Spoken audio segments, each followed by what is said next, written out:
We did mention that the boys were all down in Atlanta last week. It was a special assignment. Everybody knows Atlanta doesn't even have an NHL team anymore, but they do have the TNT studios. Biz, I'm going to go to you. Why were we in Atlanta, and what the fuck is going on? Well, we got to interview Wayne Gretzky, guys. That was, oh my God. All right. Did you just put my hat on? No, he was eating some pretzels and they got caught in his throat. Yeah, guys, we got to interview the great one, the white whale. We got him down for an hour, and we're very excited to release it. We were actually going to incentivize our fans by saying if we can get up to 250K on YouTube, that we're going to drop the interview early. So we're really excited. It was amazing. It was everything we expected and more. It was kind of one of those situations where we just put a quarter in him and he just talked. It was amazing. It was probably the easiest interview we've ever done. All we had to do is tee him up for everything, and he would just take it for 5 minutes. And I think that he debunked about 6 things that I thought were maybe different than the way that they originally were said to have transpired. So we're pumped, guys. We might seem a little bit tired and not as quick-witted today because it was a very long week. We got a bunch of other interviews as well. We sat down with Rick Tocchet, who's been another mentor to me with the crew. We tried to get Anson Carter, but he was out of town. He's been doing the Islanders broadcast, so he's been flying up to NYC and stuff like that. So we're pumped. I don't know how you guys felt about it. Grinelli's now best friends with him. I think he ended up in his room after the next night because I had the Wednesday broadcast off, and then I was not staying at the hotel, but I guess you guys came back, and then the kids were there. And we got to thank also Trev and Ty, who were ones who really pushed for us to get it, his kids. So Trevor was one of the guys who played net for us at the ball hockey tournament. And I used to hang out with those guys where they were in college at ASU. So I've actually known them longer than I have Wayne. And thank you for them for trusting us and allowing us to sit down with Wayne, especially given the fact that, we're just a rinky-dink podcast and this is the greatest hockey player to ever live.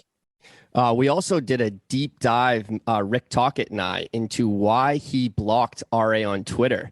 So I think we might have to discuss that when we have Tocchet on, but I think there might have been some deleted tweets from RA that Rick Tocchet wasn't too happy about. Whoa. You're a tweet deleter, RA? So am I. Not much. I mean, I actually deleted one recently, but it was the first time in a long, long time. For however many tweets I've had with, it's less than 0.0001%.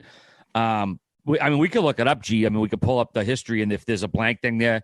But I honestly don't think I said anything offensive to him. I remember asking him about, rumors of him hitting a former teammate. And there was a bit of back and forth, RA. He was like, oh, okay, fuck you, buddy. It was. Why? Do you have the images of the whole conversation on Twitter? You can do a shirt. I'll pull it up and send it to the group. Yeah, because when I saw I was blocked, I was like, "What am I blocked for?" Like, I don't remember that to that level. I really don't, because I wouldn't melt. I'm not like he doesn't hold grudges. They were acting like best friends at dinner until RA chased Gretzky off to his room. Can I explain how this went down? We got some great behind the scenes stories, guys. This was a night to remember. Do we just save this for when Gretzky's on? I think we should tell this one about the lobby bar at the Four Seasons. And how RA, nah. I'll say this. RA's, I guess, a man of his word and a man who doesn't back down no matter who he's talking to. But the way I saw this go down is something I will never forget. We had a hell of an interview with the great one, just like Biz mentioned. And then after, he's like, guys, you're going to come downstairs. We can have some dinner, have some drinks, like stories. You're just like, this is a dream come true. It's like fantasy camp. We don't have to pay for the fantasy camp. And so we did Tocchet, and then we all went down. Talk's buddy was in town as well. And then we had Ty, Trevor, the great one, and ourselves. Avery was with us, and Sean, our cameraman. So it's a blast. And Wayne's telling all these different stories. Tocchet's telling stories. We had a big table going on. And RA, like all of us, I'm not chirping you, caught a buzz and a half. But this time, RA, we were all kind of celebrating. So it was all good. Yeah, I think we all had a buzz and a half going on. But okay. Yeah, okay, you had a buzz in 3/4. buzz. When RA's buzzing, it's a little different. It's a little different. But you know what? It was all good. And RA went over and talked to Gretzky. And they're talking for a while. Ty's sitting there for a bit. Trevor's sitting there for a bit. I went over and joined in. Talk had gone. It was basically kind of like a musical chairs. But RA and the great one were next to each other for quite a while. Headlock. He had him in a verbal headlock. He had you in you had him in a verbal headlock. It's a good thing. I did too at one point. It was a conversation. Well, I go to the other end of the table, and I'm talking to Avery, just shitting on the Rangers, who might freaking win the cup. So what am I talking about? We're just giving each other shit back and forth. And I just see the great one stand up, put his drink down. All right, boys. Good night. Great time. I'm like, geez, that was kind of an abrupt ending. What happened? It's pretty early, too. I think somebody might have said to Gretzky, it's a little early tonight, bud. I said, I'm going to head to sleep. Well, it turns out I said, R.A., what just happened? Why did he leave? R.A. decided to ask Wayne Gretzky. I believe he has close to 1,900 assists. Do you think Adam Oates was a better passer than you? Okay, guys. Thanks for having me on the interview. I'll see you later. Good talk. I couldn't believe what I heard. He asked the greatest assistman in the history of sports if there was another man that was a better passer. He's got more assists than the next guy has points, and doubled, then tripled. Tocchet was in shock at the other end of the table.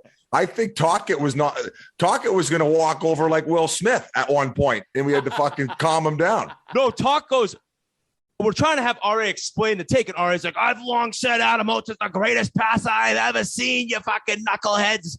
And then Tocchet goes, R.A., who would you rather have as your center? R.A.'s like, Oatesy. And we all just said, fuck, this is a no-win. It's an agree to disagree. But R.A., after verbally headlocking the greatest maybe athlete in the history of sports, asked if there was a better passer than him. Just an amazing moment in the history of our show. So all you fucking Bruins fans, fuck off paying Marchand speeding tickets or parking tickets. You should be paying RAs even though he doesn't have a car. Dude, Oatsy was here for not a cup of coffee, not that long. And like you said, I'm a man of my word. It's a statement I've made on this show plenty of times. I've said it in public, and no one's ever done me like Gretzky has. I can understand why he up and left. Incorrect. The first time, I don't know if it was on this show or us hanging on your couch. The first time you ever said this to me, I almost had a heart attack. And then I needed to put on business hat from Aspen to calm me down. All right, so where would you put Adam Oates in the greatest passes in NHL history? I don't care, just not ahead of Gretzky. I don't even have an answer for you. Okay, all right. So if he's number 2 or 3, whatever. It was hilarious. But it created an unreal moment. Oh, it was. It isn't his Wayne's recollection of these stories and how he tells them is second to none.